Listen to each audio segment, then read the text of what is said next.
Greetings, everyone. Thank you for being here and for joining us in what promises to be a thought-providing and provoking roundtable on the question, can local ever be global? Today's conversation invites us to reflect on a crucial inquiry. To what extent can India's economic policy meaningfully draw from grassroots innovations and scalable models originating in Latin America, Africa, Southeast Asia, and other parts of the world? As we confront ongoing challenges like unemployment, widening inequality, fragmented institutions, and global scale politics, it becomes increasingly important to ask, what kind of policy ideas do we need to prioritize? Whose models do we borrow? And how do we make those ideas work in our own context? This roundtable seeks to offer comparative insights into context-sensitive policy adoption. Rather than simply asking whether a policy worked elsewhere, we ask, why did it work? Under what conditions? And what would take for such ideas to thrive or fail in India? We begin by asking and understanding the very idea of policy transfer. What makes an innovation truly transferable across borders? How do we evaluate whether a grassroots or institutional model can aligns with the complexities of India's socioeconomic realities? In short, what travels well and what gets lost in translation? I would like to ask this question to our first panelist, Ayushmaan. Well, there are several ways that a countries draw lessons from different international countries throughout, and there's a pattern among each countries and each continents that approach their specific problems, local problems throughout. And some of these problems actually cure many of the issues. However, there are several ways that a country adapts policies of different countries. Sometimes they merely copy, but this is not always one of the efficient ways of curing the problem in one of their local contexts. Others are adaptation, sometimes hybridization, where they combine multiple different policies from different countries to bring out their own policy to solve their contextual problem. Then synthesis, where they program by taking familiar elements from different countries and integrating it into one, similar to hybridization, but it has its difference.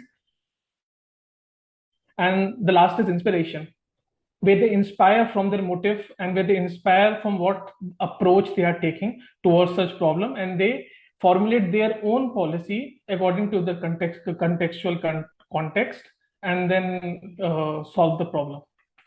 However, moving on, to know which global south countries' policies are adaptable to Indian social economic context, it involves multiple stages, and it requires very specific deliberations by the government and by the NGOs as well, to understand how to effectively apply a different global innovation policy in an Indian context. Some of the researchers suggest a fit gap analysis, which includes a contextual diagnostics, testing phases, and each country's their own applicability and their government structures. So fit gap analysis is where each country disconstructs an innovation to understand what are the core functions of such policies, what are the objectives, what are the governance. In this phase, it is important to note that what makes such policies thrive in their local context. It is essential to identify what is difference between their local context and our local context to understand how to achieve such objectives. So therefore, contextual diagnostics fall under where each country identified the stakeholders of such policies, like who might gain, who might lose, who are the parties, who will be investing, whether there are any private and public partnership between. So these are very essential when understanding how one's local context is similar to others' country. And secondly, the important thing is what is the capacity audits. So this requires that to understand the local bodies of each country, like what is the role of the panchayats, municipalities, what is their capacity, how much do they hold the technical staff, the budget, and what are the, and politics also do play a role in this. So these are very essential to adapt into different countries' local context by understanding what are each country's their own limitations and what are their strengths. So when talking about applicability, whether it fits to the local context after evaluating the contextual context, whether it matches to the other country or not and where it differs. So one need to ask what is the target populations. They are like India has significantly way much more populations in the locals as well as compared to a Brazil, which has very less. So if we talk about the Brazil's Favela Barrio program, which targeted around lakhs of people, but when we talk about slum upgrading program, the PM Awas Yojana and etc., it targets millions and millions of people. So population also plays a role when we talk about transferability and applicability of the policies. Thank you so much, Ayushmaan, for your holistic answer. You talked very rightly about stakeholders and like population. It brings me to another question that maybe Hrithika, you could answer. That since, when we talk about stakeholders, the first thing that takes in my mind is India's informal sector, right? It's a system for millions. And so how do we exactly scale grassroots innovations without uprooting them from the socio-cultural background or soil in which they've emerged? Especially in digital India or when the whole world is going digital. How do intellectual property, digital platforms, and state, how can they support the scalability of this? We often talk about innovation as something driven by top universities or R&D labs. But in India, a huge amount of creativity emerges from villages, informal sectors, and everyday problem solving. In fact, according to the National Innovation Foundation, India has documented over 3 lakh grassroots innovations. Yet, only a fraction of these ever reach the market or connect with the formal economy. Most of these remain stuck at the prototype stage, not because they lack potential, but because they lack visibility, validation, and systemic support. I'll be speaking on the role of intellectual property, digital platforms, and state support in scaling these grassroots innovations and helping them reach the formal markets. In my view, these three things would make a huge difference and would enable them to reach the market. Let's start with intellectual property. When local innovators are given ownership over their ideas through patents, trademarks, or even open source licenses, they would gain credibility, bargaining power, and a pathway to commercialize. Institutions like the National Innovation Foundation and the Honeybee Network have played a major role here. For instance, a farmer invented a mobile groundnut thresher and was patented with the help of NIF. That one intervention allowed it to be manufactured at a scale beyond the farmer's village and used it in public procurement in Gujarat. But now, not all local inventions would fit neatly into patent boxes. Many of these are based on very specific and niche traditional and community knowledges. In such cases, the state needs to have a flexible approach like open licensing to protect these local inventors from exploitation while keeping their solutions accessible. So, in the context of India's grassroots innovations, IP is not just about ownership; it's about access, incentives, and balance. The second level is digital infrastructure. Digital platforms allow local ideas to be visible beyond their immediate geographies. The Grassroots Innovation Database, or the GRID, for example, now showcases over 1,500 innovations across sectors, from agriculture to clean energy to waste management. This kind of visibility changes the game for the local investors. It connects them to funders, manufacturers, and policymakers, creating real pathways for them to be able to scale into the formal economy. Take an example of the motorcycle-driven plowing machine. Originally, it was a village-level solution. It was discovered via grid and digital trade fairs, and then it was replicated and marketed across multiple states. Innovators could directly negotiate with the producers. This is something that would have been impossible a few years ago. But now, with the current development of technology, it is very easy to use the digital platforms to help scale the local interventions. Even government platforms like Startup India and Atal Innovation Mission are increasingly focusing on this kind of matchmaking. Finally, and most critically, we need active state engagement.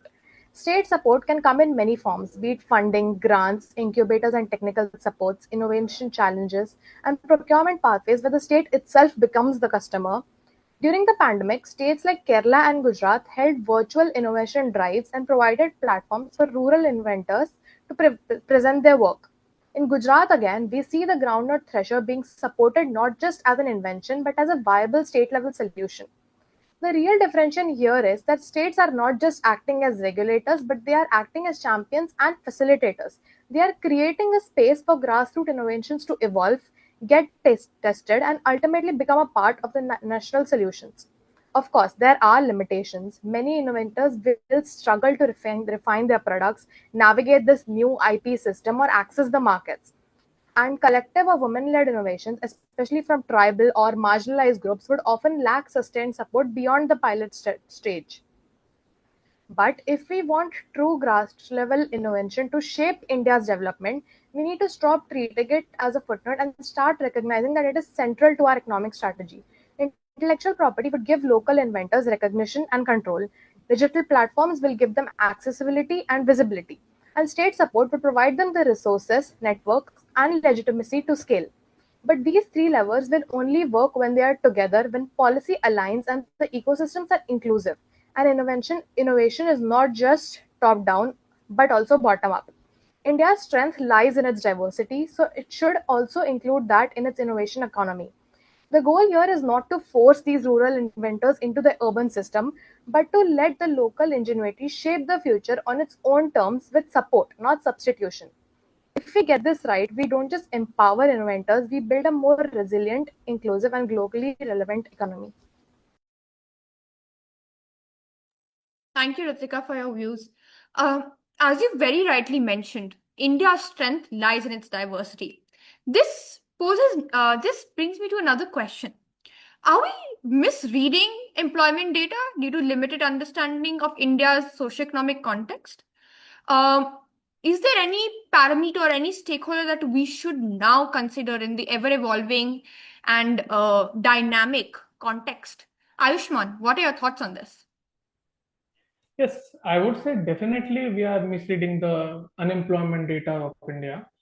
First of all, I would like to say there are two primary ways which I think we are misreading the employment data. First of all, when we talk about the current unemployment rate, the Indian government, the Ministry of Labor informs us as the unemployment is around 5% approximate.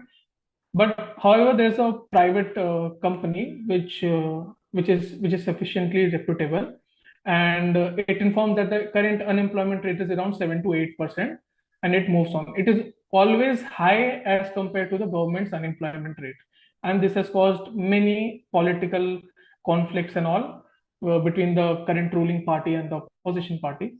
So this gap has been also been accredited by the various economic researchers, which have highlighted that the Indian unemployment which the Ministry of Labor provides is actually very at a basic level. Like if a person is working 1 hour per day, irrespective of where is he working, so that would be counted towards an employment that he is being employed. But as you can see, like even a female who is working in their own house farm for even a 1 hour, that would be counted as being employed. So this is a very base approach. This is not how we should see unemployment as. It is a very severe issue. And if we count if we remove this and we follow the international protocol, international rules on the unemployment data which the ILO provides, so that rate would be much higher. So that's one way which we are misleading the unemployment data. And secondly, when we talk about the informal sector, so if we take an approach, if we take a policy towards uplifting this informal employment sector, a single policy focused on the whole informal sector would harm and would not match the local needs of this sector, because there are very heterogeneous groups among this informality, most of which are agricultural laborers, but there are various other. Like for an example, I would like to say the ASHA workers. The ASHA program significantly, I would say, it did not stood up to its aspirations and did not stood up to its objectives and outcomes, and due to which these ASHA workers have been left in the informal sector, employment sector. They don't have social security. However, the government platforms do provide for registration of such workers, but that remains a different implementation issue. But still, like I talked about just one sector, the health sector, the agriculture sector, the construction sector, the gig economy, etc., and all. So these requires different local needs. Each sector within the informal employment sector have their own skill needs, have their own social security needs. Some require more and some require less. So having a unified, a single one scheme that applies to all these all would not match their local needs. So it is essential to recognize the diversity in the heterogeneity in these informal sector to truly match the local needs. Else we are misreading the employment data. Thank you so much, Ayushmaan. I think finally, we turn inward to consider the architecture of the Indian state itself.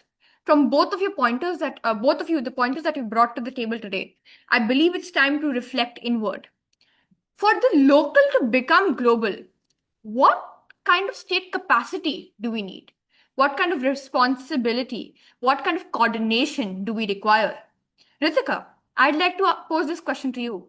How do we strike a balance between decentralized innovation ecosystems and the need for a cohesive national strategy? One of the most critical questions in India's development journey today is how do we strike the right balance between empowering our states and local governments while maintaining a strong national economic coordination. This debate would shape how responsive our policies are to ground realities, how well they are implemented, and whether growth truly reaches all sections of society. India's federal system is by necessity complex. India is managing a vast regional, linguistic, and economic diversity while also operating in a rapidly evolving global environment. This means that national level clarity and coordination are essential, but not at the cost of stifling the local flexibility. So the challenge is, how does India build a system where the center sets a broad strategic direction that states and local governments have the autonomy and, crucially, the resources to act based on their specific context. Let me briefly highlight 5 areas where this balance can be meaningfully strengthened. Firstly, the fiscal autonomy of the states need to be strengthened. Without real control over funds, decentralization remains symbolic in India. States need a greater share in central tax revenues and central cesses and surcharges and should be rationalized. They currently bypass the divisible pool, reducing both the equity and transparency. We must also reform institutions like the GST Council to ensure fairer decision making and restore trust between the center and states. But more than structures, we need a mindset shift. States must be seen as equal partners and not just implementers of the center's will. Rethinking the developmental state. India's developmental state must be one that guides rather than controls the state. The center should set the long-term national goals and mobilize international partnerships. But implementation of these long-term national goals needs to reflect the local needs. This can only be done by the states. What would work in Tamil Nadu would not suit Odisha. Thus, By considering the local needs, we need a capable state institutions and space for innovations. Only then can transformation be truly inclusive. Institutions for coordination, not control. Mechanisms like composite indices and the SDG tracker can help benchmark progress, but the goal should not be naming and shaming. States also need flexible fiscal roles during crises and stronger monitoring system that supports course correction, not just compliance. States should be able to adapt national missions like the SDG or climate goals to local contexts. That would be how we can avoid a one size fits all policy making and create a development model that's both globally aligned and locally rooted. Finally, digital infrastructure must bridge local and national levels. Data systems should connect so decisions reflect real needs. Technology should enable micro level targeting and macro level coordination, while real time feedback helps policies evolve as reality change. To truly move forward, India must stop viewing central control and local empowerment as a trade off. The center should define the national priorities and provide support, but it must also trust the states to understand the context of their own environment and to lead with context specific solutions. A modern developmental state must act as a facilitator, blending global aspirations with local action. That would be how we could unlock the true potential of cooperative federalism and achieve inclusive and ground up development.